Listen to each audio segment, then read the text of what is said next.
Hello viewers, আসসালামু আলাইকুম and welcome to my channel. চ্যানেলটি সাবস্ক্রাইব করুন আর পাশে থাকা বেল বাটন ক্লিক করে দিন নতুন নতুন রেসিপি পেতে।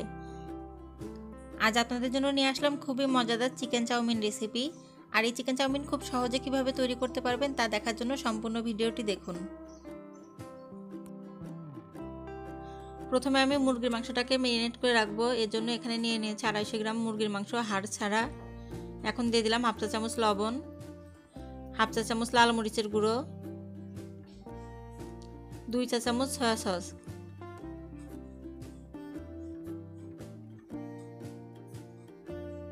1 চা চামচ ভিনেগার, 2 টেবিল চামচ কর্নফ্লাওয়ার। এখন সবকিছু একসাথে খুব ভালোভাবে মাখিয়ে নিব।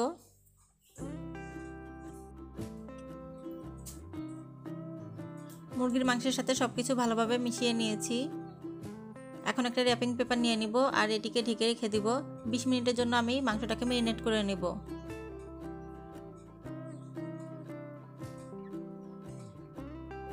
এভাবে রেখে দিব 20 মিনিট। এখন চুলায় দেখতেই পাচ্ছেন আমি পানি ফুটাতে দিয়েছি, পানিটি ফুটে উঠেছে। এখন দিয়ে দিলাম হাফ চা চামচ লবণ আর 2 প্যাকেট নুডলস। নুডলসকে আমি 2 মিনিট ধরে সেদ্ধ করে নিব। 2 মিনিটের বেশি সেদ্ধ করতে যাবেন না, তাহলে নুডলস গলে যাবে। 2 মিনিট মতো আমি সেদ্ধ করে নিয়েছি। এখন চুলা বন্ধ করে দিব আর নুডলসগুলো তুলে নেব।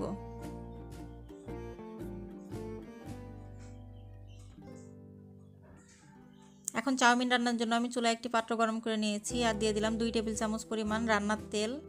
আমি এখানে সয়াবিন তেল ব্যবহার করেছি। আর দিয়ে দিলাম 1 চা চামচ পরিমাণ রসুন। রসুনটাকে আমি একটু গ্রেট করে নিয়েছি। এখন রসুনটাকে একটু ভেজে নিচ্ছি।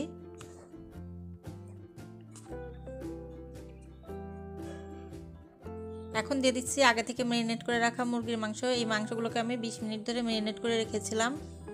এখন এখানে দিয়ে দিলাম। এখন নেড়ে চেড়ে প্রায় 5 থেকে 7 মিনিট মতো মুরগির মাংসকে রান্না করে নিব। এভাবে কিন্তু খুন্তিতে নেড়ে চেড়ে অনবরত রান্না করতে হবে। প্রায় 5 থেকে 7 মিনিট মতো রান্না করার পরে এরকম দেখতে হয়েছে।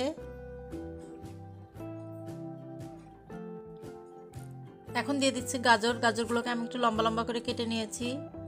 আর দিয়ে দিলাম পেঁয়াজ কুচি। পেঁয়াজগুলোকে আমি লম্বা করে কেটে নিয়েছি, তাহলে দেখতে সুন্দর লাগবে। দিলাম হাফ চা চামচ লবণ। লবণটা অবশ্যই স্বাদ মতো। দিলাম 1 চা চামচ সয়া সস, 1 টেবিল চামচ পরিমাণ টমেটো সস। আর দিচ্ছি 1 প্যাকেট নুডলসের মশলা। আমি 2 প্যাকেট নুডলস ব্যবহার করলেও 1 প্যাকেট মশলা দিচ্ছি, কারণ আমি অন্যান্য অনেক মশলা ব্যবহার করেছি। এখন আবার নেড়ে চেড়ে প্রায় 5 মিনিট মতো আমি রান্না করব।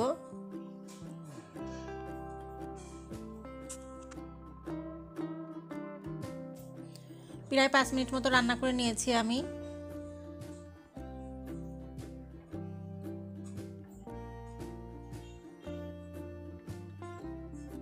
আগে থেকে সেদ্ধ করে রাখা নুডলস এখন এখানে দিয়ে দিব। আর দেখুন এভাবে 2টি কাঁটা চামচ নিব। কাঁটা চামচের সাহায্যে নুডলসের সাথে চিকেনগুলোকে মিশিয়ে নেব, ঠিক এভাবে। আর এই সময় কিন্তু চুলার জালটা জ্বালানো থাকবে, অর্থাৎ আমার কিন্তু ভাজাও হয়ে যাচ্ছে। এভাবে চামচের সাহায্যে নেড়ে নেড়ে ভেজে প্রায় 5 মিনিট মতো আবার ভাজলে চিকেন চাউমিন কিন্তু তৈরি হয়ে যাবে। প্রায় 5 মিনিট মতো চিকেন আর নুডলস একসাথে ভেজে নিয়েছি। খুব সহজেই কিন্তু তৈরি হয়ে গেছে চিকেন চাউমিন। আপনারা বাসায় অবশ্যই চেষ্টা করবেন। আর আমার রান্নাটি যদি ভালো লেগে থাকে তাহলে আমার চ্যানেলটি সাবস্ক্রাইব করে আমার পাশে থাকবেন। আপনাদেরকে অসংখ্য ধন্যবাদ আমার ভিডিওটি দেখার জন্য।